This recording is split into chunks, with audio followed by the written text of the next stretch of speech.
Hi, welcome back to the pond. I'm Scott Wyman, the Training and Technology Coordinator here at Central Texas College. In this session, we'll talk about initial safety training. So this training applies to faculty and staff here on main campus. Now we're going to talk about emergency evacuation and lockdown procedures. Not that anybody couldn't benefit from this training, but it's primarily set up for faculty and staff, employees here on main campus. CTC uses the Omni Alert emergency alert system. Every employee is by default enrolled in this system using your CTC email address or whatever email address you provided at in-processing.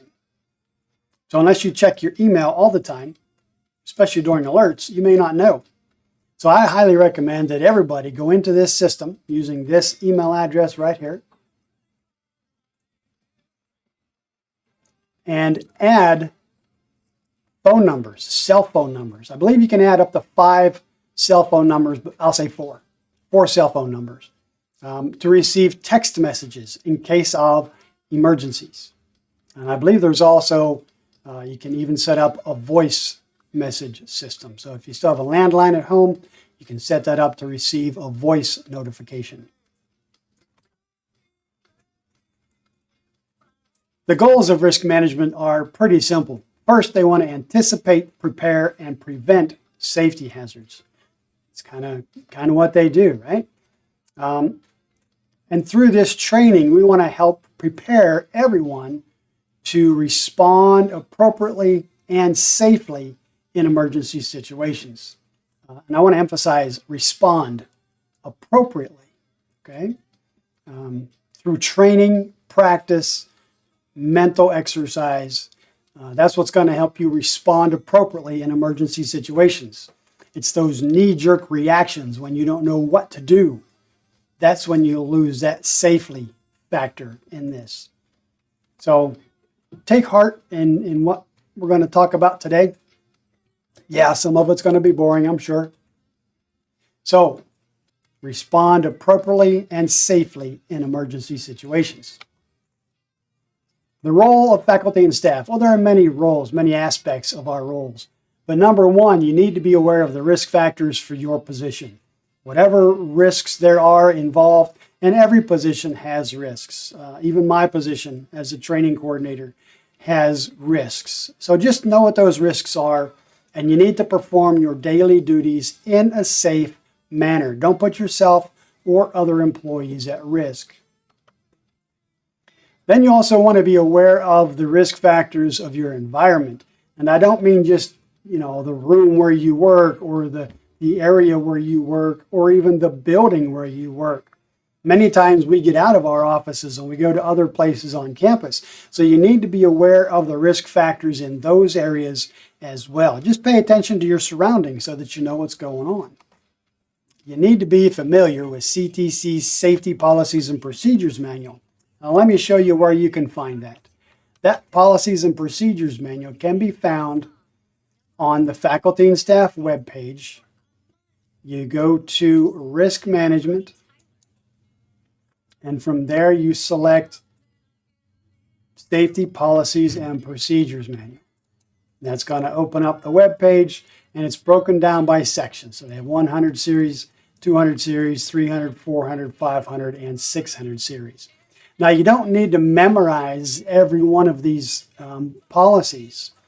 Some of them probably won't even apply to you, such as academic and business continuity plan.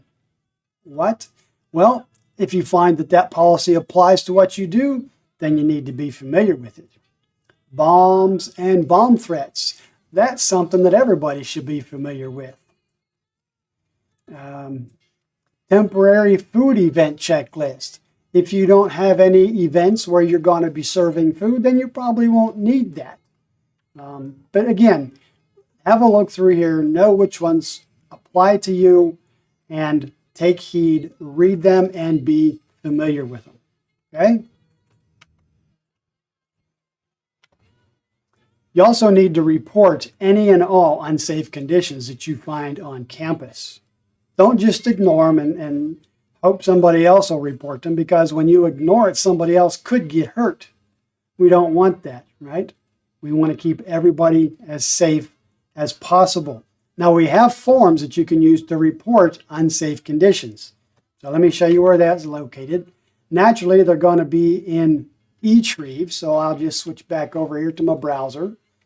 Here's my eTrieve. eTrieve Central, you select Forms. And I'm going to do a search, because I believe doing a search for forms is easier than just scrolling down and trying to find specific forms that you need. So if you put in keywords, so if I'm looking for unsafe conditions, I just type in unsafe, and I don't even have to type in the whole word. And here you'll see unsafe workplace conditions report. So you select that form, you fill in all the required fields.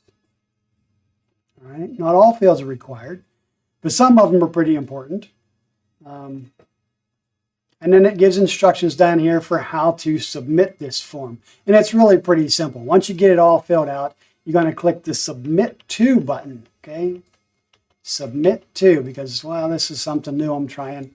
You click Submit To, and you want to submit this form to Risk Management. So you select Risk Management, and then you're going to click Send to Selected. I'm not going to send this one because it's not filled out, and I'm just showing examples. Now, if you fill one of these out and then realize that somebody else has already filled it out and you don't need to send it, well, then you can click on Send to Delete Forms, and that'll get it out of your inbox, okay? So that's the unsafe conditions form. If you have any questions on that, feel free to give Risk Management a phone call. All right, back to my slides. We need to report all accidents and incidents, even if no one gets hurt. Accidents and incidents are usually a result of unsafe conditions or unsafe acts. So if someone's acting in an unsafe manner, we need to make sure that they know not to do that anymore. And if someone is injured, well, then we need to submit an injury report. If there's an incident but no one gets hurt, you still need to submit an incident report. So let me show you where those are. We have forms for those in eTrieve as well. So I'll just switch back to eTrieve. And instead of unsafe, this time I'm going to type injury. And here you can see there's a form for employees to submit and a form for supervisors to submit. So the employee injury report, again, pretty simple. Fill in the required fields. Those are the ones with the red asterisks. Any and all information as it requests it. And then you're going to, again, just like the last one, click the Submit To button. This time you're going to submit it to your supervisor. So you click the eTrieve Supervisors.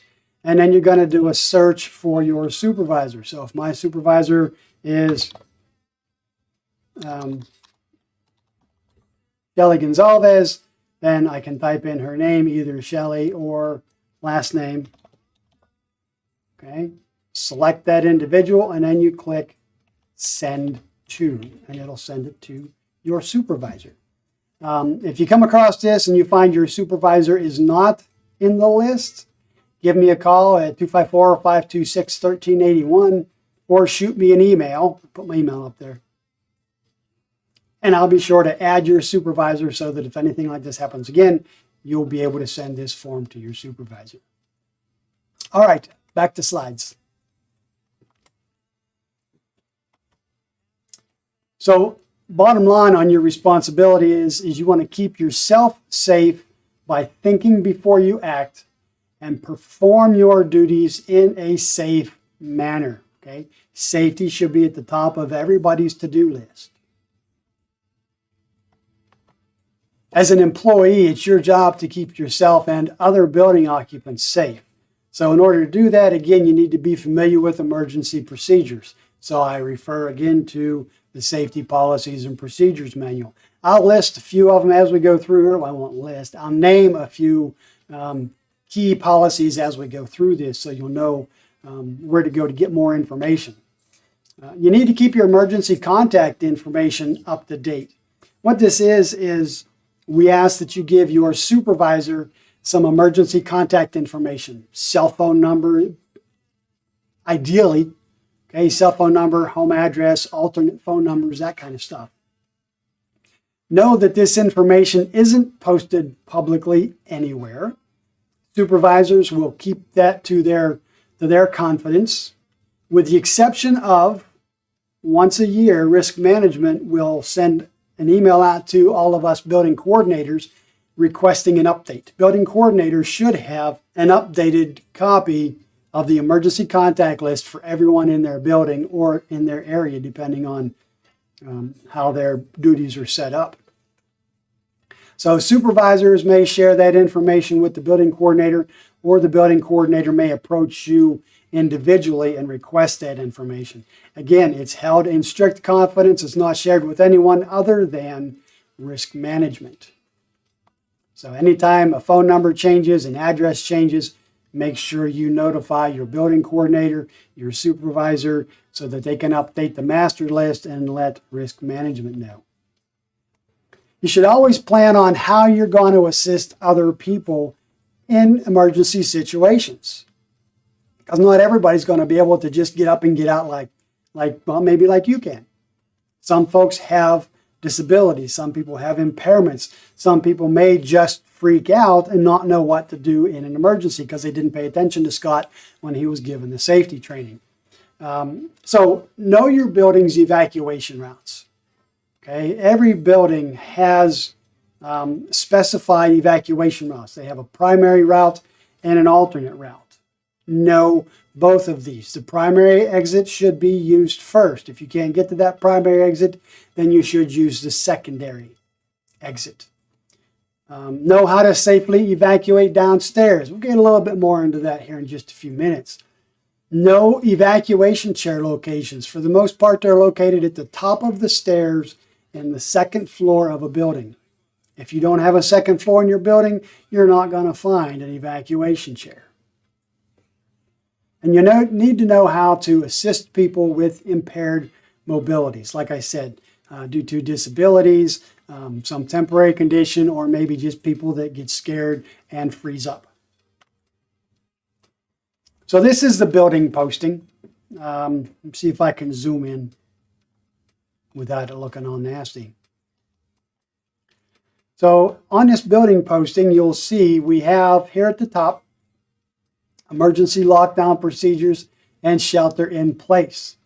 And it'll run you briefly through what you need to do, okay?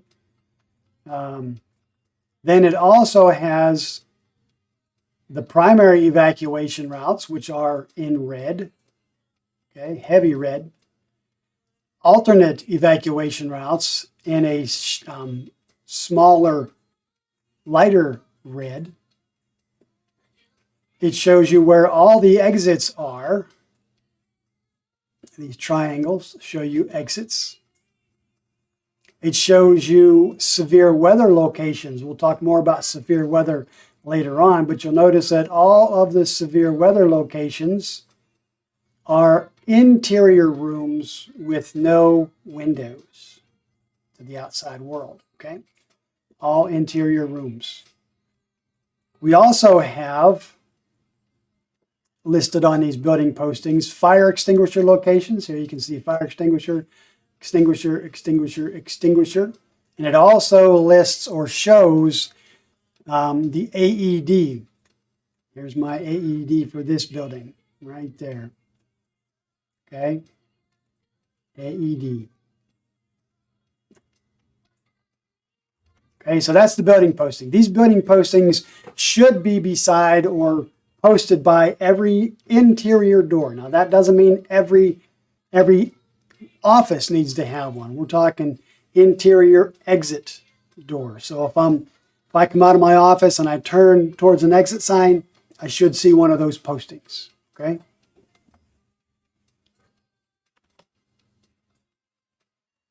Next, we're going to take a look at department safety inspections, and this falls under Safety Policy 140.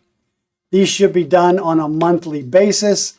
You can find inspection forms in eTrieve. Let me see if I can show you one of those. We'll get rid of this and we'll do safety for safety inspection. Okay, so there's 2 safety inspection forms, one for office type of environments, one for shop environments. So if I select the one for office environments, again, you fill out the required fields, which are the ones up here at the top, and then you go down through this list and you check everything on this list. You're going to mark it as either good, fair, or poor, or NA if it doesn't apply to your area. Good and fair, no big deal. You don't have to make any changes, but any area that you mark as poor will come up with a recommended corrective actions field that you must fill out. Okay? You must put a corrective action if you find something in poor condition. There's also an area at the bottom where you can add additional areas specific to your location. You can add up to 10 areas. Okay? And again, you must choose which one you want. And just like above, if you select poor, then you have to put in a corrective action. Once you get that completed, you click the Submit To button, and you're going to send it to your building coordinator. Don't know who your building coordinator is? Well, don't worry. We can always come back here to Risk Management's webpage, and they have a list of building coordinators. How handy is that, huh? So you can find it by building number. It gives you their name, the building, what room they're located in, and their phone number. So you shouldn't have to wonder who your building coordinator is. All right, any questions? No? Okay, good. Moving on. Moving on. Again, you can modify these forms to fit your departmental needs as necessary on the bottom of the form. The goal of an evacuation is to get everyone out of the building safely in less than 2 minutes. And you're like, really? 2 minutes? 2 minutes is a long time, let me tell you. Especially when something's going up in flames. If you can't get out within the first 2 minutes, then your chances of getting out safely diminish exponentially after those first 2 minutes. Okay? So again, how do we accomplish this task? We practice, practice, practice. We run it through our heads, mental practice. Mentally, what am I going to do if the fire alarm goes off? You know, that flashing strobe light goes off and the whoop, whoop, whoop thing. How am I going to react? What am I going to do? These are some of the things we have to think about on a regular basis, not just when somebody says, hey, safety, right? All the time. All the time. So during an evacuation, even if it's a drill, and are you going to know the difference between a drill and an actual situation? No, because we get the flashing strobe light, we get the whoop, whoop, whoop, whoop, and that's it. Okay. Now, if you happen to see your risk management floating around the building at the time, you can probably figure out that it's a drill. But even during a drill, everyone is expected to cooperate. Treat it as if it's real. Everyone must leave the building immediately. Don't take time to collect all your important goodies out of the desk drawers and the file cabinets and the closets or wherever you have stuff stashed. If you need something, if there's something that you just absolutely can't live without if a fire drill happens, then keep it within arm's reach so that you can reach out and grab it and get up and go. Okay? If you can't grab it, either here or on your way out the door, then leave it. If it's a drill, nobody's going to come in and steal your stuff. Because why? Well, everybody's leaving. Risk management and campus police are going to make sure that nothing happens to your stuff during a drill. Okay? As you're going out, close doors behind you if you can, but don't lock them.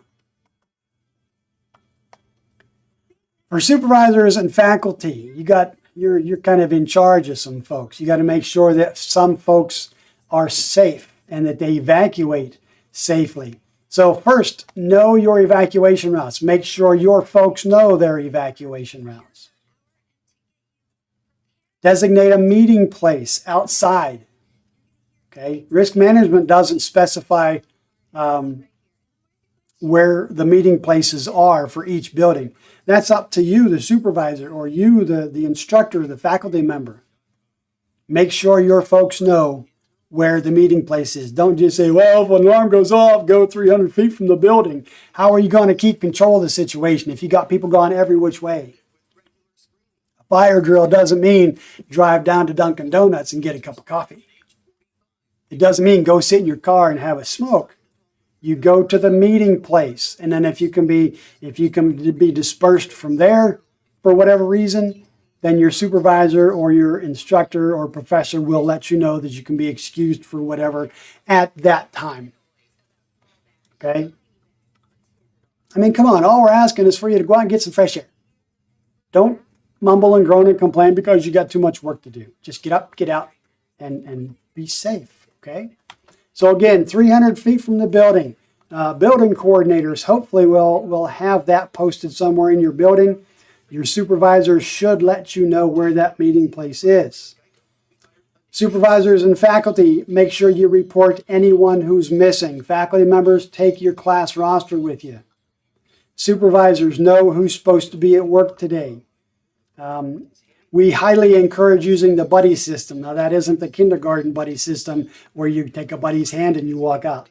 No, all that simply means is if you're going to leave your work area, you let somebody else know that you're leaving the area, and I'll let you know when I get back. That way, if there's a fire drill or a fire evacuation while you're gone, when the supervisor says, hey, where's Scott? Sharon can say, well, Scott said he was gone down to the library and he hasn't told me he's back yet, so he's probably still down there. So at that point in time, the supervisor is going to pick up their phone and call me. Hey, Scott, where are you at? We had an evacuation. I just want to make sure you're safe. That's why it's important that you provide emergency contact information to your supervisor. Okay? Remember, once you evacuate, there is no reentry to the building until the all clear is given by the chief of police, that's Chief Joe Berrigan, or an external first responder who has taken on the role as the incident commander. So when you're getting out, if you're on a second floor, don't use the elevators to get out. That's something we've learned from we little, right? Don't use the elevators because the electricity might go out, then you'll be stuck in the elevator, and then you'll be baked, and nobody wants a baked employee. When exiting down the stairs, stay to your right. Stay to your right. Don't run down the stairs. Exit down the stairs in an orderly fashion, staying to the right. Why? Because fire personnel and other first responders will be coming up the stairs on their right, which is your left. So stay to the right, single file down the steps. Like I mentioned earlier, each second floor has an evacuation chair. Learn how to use this evacuation chair. It's not complicated. Take the cover off of the chair. In the back of the headrest, there's a DVD. Take that DVD to your computer, throw it in, and watch it. I have a video for that. Let me show you where my video is located.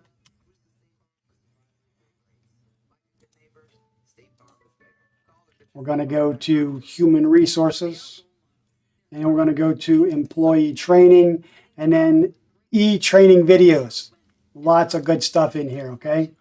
And we're going to go to Other Campus Area Training, and this is where, if you scroll down, you will see Emergency Actions Training. There's AED familiarization video, and then there's also evacuation chair use.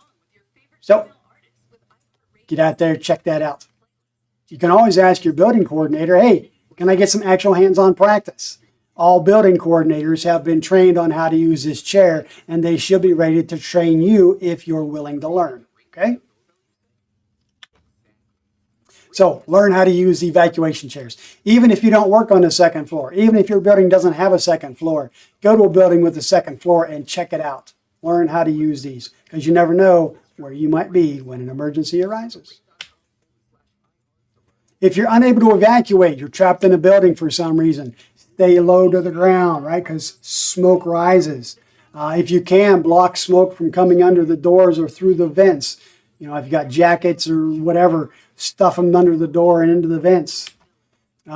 Keep something over your nose and mouth, a cloth of some sort. And if you can keep it damp, that makes it even more effective at blocking those toxic fumes.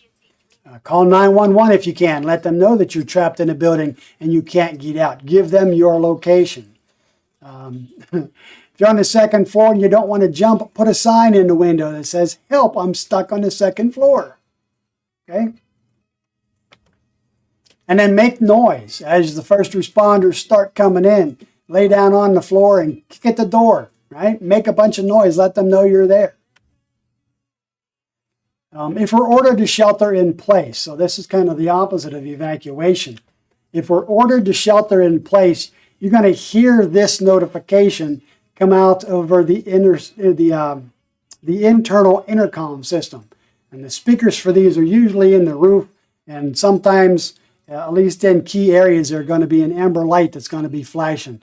So you'll see a flashing amber light, and you'll hear this. This is an emergency. Shelter in place. A hazardous condition exists outside. Remain inside, close windows and doors, and shut off all ventilation systems. We don't have control of that, but facilities folks do. Remain indoors until the all clear is given. Okay. They used to. I haven't heard these since COVID hit, but I imagine they're similar to what they were before COVID. If it's a drill, this will be preceded by, "This is a drill." Okay. That first one there is hazardous condition. There's also one for severe weather. Very similar. The only difference is it's going to tell you that it's a severe weather alert and seek shelter in an interior room. So that's those areas on the building posting that I showed you. They're all slashed through. Interior rooms with no windows. Okay. Got to stay safe, folks. Got to stay safe. Lockdowns. A lockdown is not the same as shelter in place. If there is a shooter on campus or some other imminent danger of that nature, we will not be ordered to shelter in place. We will be ordered to lock down. Again, you'll see the flashing amber light in the ceiling, and you'll hear this. "Attention, attention, attention. Begin lockdown procedures immediately. Lock all exterior and interior doors. Hide out, spread out, and take cover. Remain in place until the all clear is given." Now, changes have been made. You don't have to worry about locking exterior doors. They will all be automatically locked by campus police if a lockdown is issued. Okay? But get into a room where you can lock the doors. Okay? If there's a window, great. That window could be your escape route. But get in a secure room and protect yourself. Now, this is going to be dependent on the situation. Okay? Immediately take actions to protect yourself and others. How you protect yourself and others is going to vary depending on where the shooter is. Okay? If the shooter is in your building, do you want to take a chance of running for the exits? I guess it depends on how close you are to the exit, right? I'm not going to run from the second floor down to the first floor and then across the entire building to the exit to get out if I've heard shots close to me. So it'll depend. Okay? So what you want to do is you want to use this avoid, deny, and defend tactic. Number one, avoid the shooter. If you can get out safely, get out. Okay, that's why I say if you can get into a locked, secure room that has a window, get in there, bust the window out, and get out. All right? Only if you can do so safely. Do I recommend you bust out the window of a second floor room to get out? Nah, I wouldn't recommend that. Okay, first floor, sure. Second floor, no. So you want to avoid the shooter. Then you want to deny access. You want to keep the shooter away from where you are. So if you can't get out, then you get into that secure area, lock and barricade the doors. And then if the situation arises, you have to be prepared to defend yourself. Fight for your life. Okay? So if you're locked down with other people, you want to spread out. Don't huddle up, because if the shooter comes into the room and you're all huddled in a corner, he can get 2 or 3 of you with one shot. So spread out. Quietly make a plan. What are we going to do if the shooter comes in? Well, I'll stand over here by the door and I'll jump him as soon as he comes in, and you stand over here behind the door and you push the door shut. You know, whatever you think you need to do. If you have some sort of weapon, use the weapon. If you don't have a weapon, but you can find something to make a weapon out of, make a weapon. But be prepared to fight for your life. Nobody wants to think about that, but you have to think about that, because you never know when that type of situation will arise. So there's a video link in the description down below. It will take you to Texas State University video on active shooter. Highly recommend everybody watches that video. Again, there's a link down below to the YouTube video for Texas State University, Avoid, Deny, Defend Active Shooter Situations. Take a look at the video. So during a lockdown, you want to follow all orders from police, except open the door. Okay? If somebody comes knocking at the door and says, "Police, open up," don't fall for that. Okay? The police can get into every room on campus. They will never knock and say, "Open the door, police." Right? Like the old cop shows. No. They won't do that. They'll open the door and they'll come in. If the police come to your area, don't make any sudden moves. Show them your hands. Let them know that you do not have a weapon. Keep your hands in sight at all times. And don't expect the police to talk to you or know who you are, because that's not why they're there. They're there to neutralize the shooter, and that's it. Stay in your secure location until the all clear is given by, again, the Chief of Police, Joe Berrigan, or whoever the site commander happens to be. Some general considerations. Don't respond to fire alarms during a lockdown unless you're sure the building you're in is on fire. Shooters have been known to trip fire alarms in an effort to flush people out of the building. Makes them easy targets. Don't respond to unknown voices until you can verify it's the police. How can you verify it's the police? You can't. You know, you could tell the guy on the outside, "Prove to me you're the police. Slide your badge under the door." Well, that just lets the shooter know that there's somebody in there, and if he can get that lock busted, he's got an easy target. Okay? So don't. Just don't. Again, don't open the door for anyone. One of the main principles of lockdown is once you're locked down, no one comes in and no one goes out, unless you can get out safely and get out of the area. So know how to lock your doors. On classroom doors, a lot of them have electronic door locks, and there's a button on the back. Oh, there's 2 buttons on the back. One says lock, one says unlock. Under normal conditions, it should be unlocked. Okay, that way people outside with a key or a key fob or a key card can swipe to get into that door. During a lockdown situation, you push the lock button.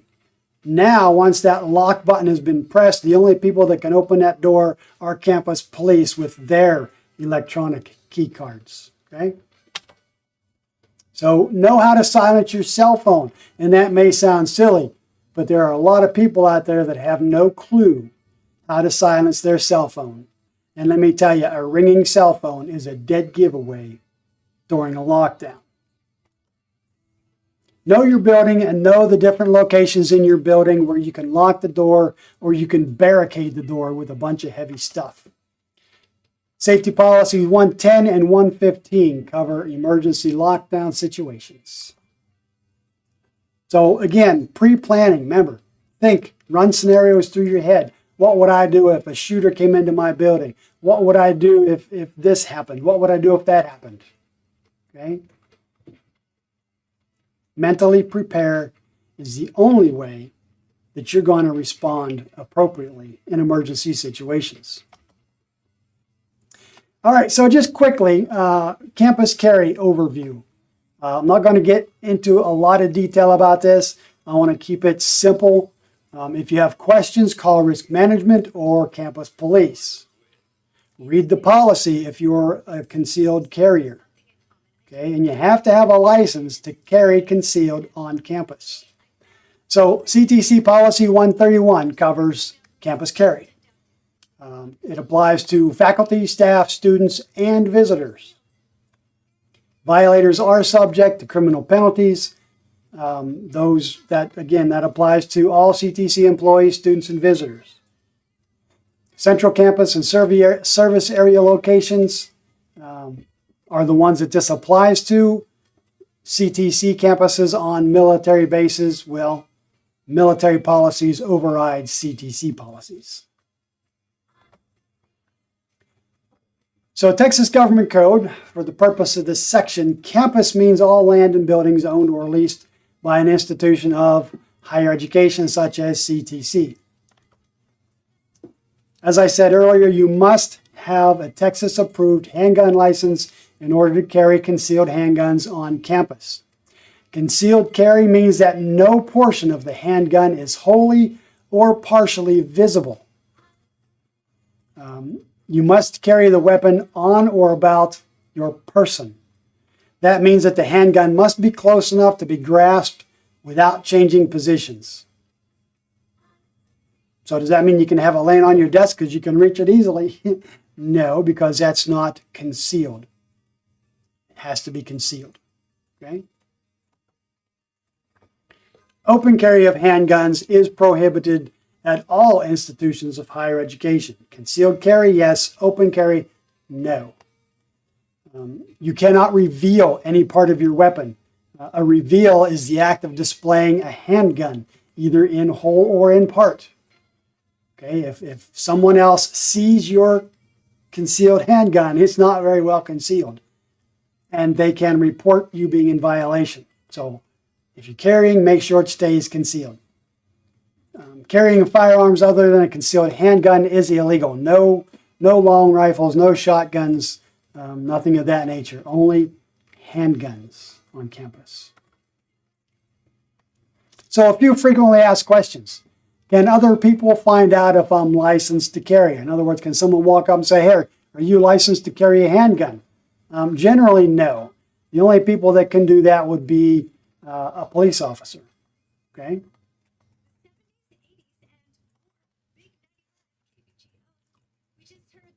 So if a police officer asks you if you're a licensed carrier, then you must show them not only your concealed handgun license, but also your driver's license as well. Do police officers have the right to disarm me? Absolutely. If any police officer reasonably believes safety risk exists, he or she may disarm you. So if that situation arises, please always comply with the officer's requests. Be courteous and non-confrontational. And follow the order's direction follow the officer's direction. Okay, they're not trying to, jack you up, steal your weapon, take your weapon off of you, but they may disarm you to keep the situation safe. If my handgun is in my backpack, am I still considered to be carrying? Well, that puts a different spin on things. The law requires, as I mentioned earlier, that carrying a handgun on or about a licensed holder. So this is understood as keeping the concealed handgun easily within your reach. Okay? Within a backpack, and that backpack is within reach, then I suppose you could say you're concealed carry. If it's in a purse and your purse is within reach, where you don't have to change position, right? If I have to turn around to grab my backpack or purse to get my handgun, then you're no longer on or about, okay? You have to be able to get it without changing position. Naturally, your arms are going to move, but without changing your physical position. You can't turn around, you can't duck down, you can't stand up and reach, okay? That all violates the on or about portion of a concealed carry.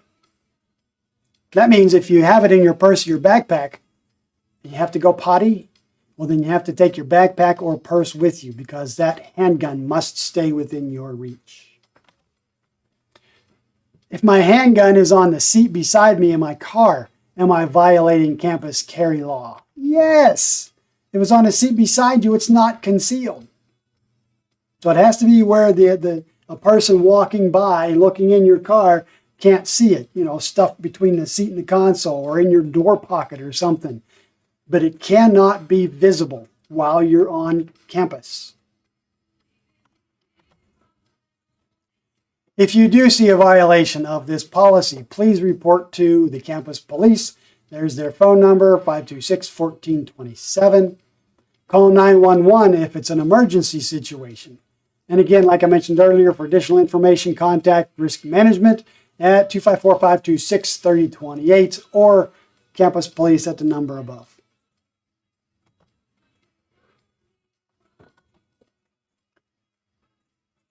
In summary, well, we talked about evacuations.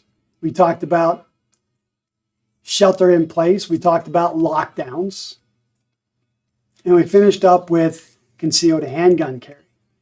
So once again, if you have any questions, please contact Risk Management. Larry Murphy is our Director of Risk Management. There's his phone number. Feel free to give him a call if you have any questions. I appreciate your time. Stay safe, stay healthy, and stay happy. And we'll talk to you later.